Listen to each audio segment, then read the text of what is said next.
जिन लोगों को पता नहीं है मैं उनको बताने का प्रयास कर रहा हूं। कल भी मैंने बताई थी बात कि इन्होंने 40 दिन बैठ के पानी में जैसे खड़े हैं, इसी प्रकार मंदाकिनी नदी में बैठ करके 40 दिन इन्होंने जल समाधि ली थी। तब तक लोगों को पता भी नहीं था, गांव के लोगों को भी पता नहीं था और आज भी पता नहीं है। अब मैंने बताया कल जब मैंने पूछा इनको, पहले आया था मैं यहाँ। लेकिन आप देखिए, जिसका बालपन में एक चौपाई आती है, पुत्रवती जुबती जग सोई और रघुपति भगत जास सुत होई, नत्रु बाज भल ब्याद बियानी और राम विमुख सुत ते हित जानी। यानी मां कहवाने योग्य तो वही है जो भक्त को जन्म दे। जो भक्त को जन्म दे वो मां कहने, वो कोख धन्य है, वो मां धन्य है, मां की कोख धन्य है जो ऐसे पुत्र को जन्म दे। रघुपति भगत जासु सुत होई, यानी भगवान राम जी का, हनुमान जी का, भोले जी का अगर कोई भक्त हो तो समझो एक वो पुत्रवती है।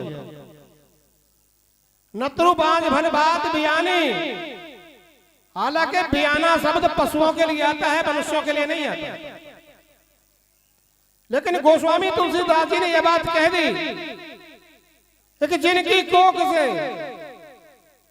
ऐसे पुत्रों ने जन्म लिया है जो किसी भी तरह के काम के नहीं, वो मां ने जो है ना, वो मां पुत्रवती नहीं, वो तो ब्याई है। ये शब्द कहा है तुलसीदास जी ने, मैंने नहीं कहा। पुत्रवती जुबती जग सोई, रघुपति भगत जैसो तो होई। इसलिए कभी कभी ऐसे लोग इस धरातल पर आते हैं। छोटा सा गांव है हमारा, तो छोटी सी बस्ती है सियारौली। इसमें इन्होंने अपने तपोबल से बहुत भक्त यहाँ आते हैं।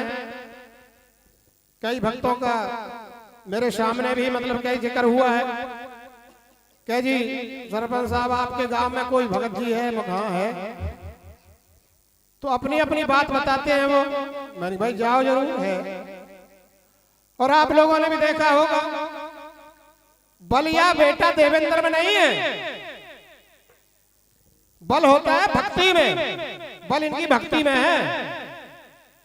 कोई खड़ा होकर के दिखा दे, एक रात आदमी नहीं सोता, एक रात आदमी नहीं सोएगा तो दूसरे दिन पागल जैसी स्थिति हो जाती है उस आदमी की। लेकिन 42 दिन 43वां दिन है आज। देखिए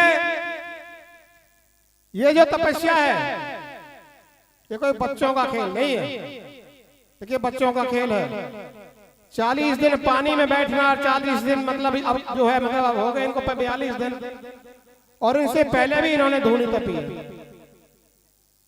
धन्यवाद देता हूं कि हमारी बस्ती में ऐसे भगत पैदा हुए, बहुत सुंदर काम किया। मैं बीच में एक बार आया था, इनके पैर सूजे हुए थे, यहां से पैर सूजे हुए थे, अब भी सूज रहे, देख लो, पैर फटे हुए हैं। लेकिन उनकी तपस्या है, उनका मन है। हमारे बाबा नंददास का जो मेला लगता है झीरीकी में, 12 गांवों का, तपेश्वरी है वो। उन्होंने शुरुआत ऐसे ही की थी, ऋषिकेश में जाकर के धूनी तपी थी। धीरे धीरे धीरे धीरे वो पूरी तपस्या करके जब यहाँ लौटे तो उनका सारा बचपन जवानी सब बीत गई, बुढ़ापे में यहाँ आए थे। आज जय जयकार हो रही है बाबा नंददास की चारों तरफ। दिल्ली तक के लोग आते हैं झीरी के नंददास मंदिर पर। अगर कोई भी आदमी अपनी मनोकामना लेकर के जाता है तो आज तक किसी आदमी ने ये नहीं कहा कि मेरी मनोकामना पूर्ण नहीं हुई। तो ये जो है तपस्या का फल है। ये जो है आप लोग आ रहे हैं, इन भगत जी के पास आ रहे हैं आप लोग, तो आप इनकी भक्ति को देख करके तो आ रहे हैं। और ये लोग बैठे इनके पास क्यों नहीं आते? और भी तो लोग बैठे, कोई किसी के पास नहीं आता। उनकी भक्ति को देख करके आप लोग आए हैं। आप लोगों का यहाँ आने पर मैं अपनी तरफ से और पूरे बस्ती माता शारोली की तरफ से आप लोग जितने भी यहाँ आए हैं, आपका मैं अपनी तरफ से, बस्ती की तरफ से, भगत जी की तरफ से मैं आपका हार्दिक अभिनंदन करता हूँ और आपसे हाथ जोड़ करके प्रार्थना करता हूँ कि आप आए हैं, कोई छोटी मोटी गलती अगर हो जाए तो उसको ये माफ कर देना। देखिए, ये तपस्या में बल है, मैंने कई बार कहा है, इसलिए आप लोग आए हैं, कितने श्रद्धार प्रेम से यहाँ आए हैं, आप लोग प्रेम से आए हैं, यहाँ दूर दराज से आए हैं, इनकी भक्ति को देख करके आए हैं और धन्य है भैया। ऐसे खड़े खड़े मैंने तो संत कई बार जो है एक वृंदावन में देखा था खड़ा, उसको कहते थे खड़े श्री, वृंदावन में देखा था परिक्रमा मार्ग में, उसको खड़े श्री बोलते थे। वो ऐसे ही खड़े थे जैसे ये खड़े, उनके पैर भी सूज रहे थे यहां से, लेकिन वो तो संत थे। अब धीरे धीरे हमारे संत बन रहे हैं। भाई आप लोगों की जो मनोकामना है, अगर सच्ची श्रद्धा से आओगे, कई लोग ऐसे होते हैं प्रश्न करते हैं, उत्तर अपने पास रखते हैं। कई लोगों को मैंने देखा है, उत्तर पहले अपने पास रखते हैं, प्रश्न करते हैं कि ये कुछ जानता है कि नहीं जानता है। ऐसे भी लोग हैं जो परीक्षा लेने के लिए आते हैं, कुछ ऐसे भी आते हैं। मैं कहूं कहीं जाओ, संतों के पास अगर जाओगे, भक्तों के पास जाओगे, अगर पूरी श्रद्धा के साथ आप उसके पास जाओगे कुछ पाओगे।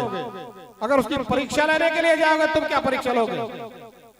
हम तो कुछ परीक्षा लेने वाले होते ही नहीं, हम क्या परीक्षा लेते? हमारा तप नहीं, बल नहीं, हम क्या परीक्षा लेंगे किसी की? इसलिए सबसे मेरी हाथ जोड़कर प्रार्थना ये है, जो भी कोई आए वो अपनी श्रद्धा से आए, पूरी श्रद्धा लेकर के आए, और श्रद्धा में ही भगवान है, और श्रद्धा में ही भगत है, और श्रद्धा से ही सबसे बड़ी है। इसलिए आप लोग आए, आपका बार बार धन्यवाद। अब एक भजन के माध्यम से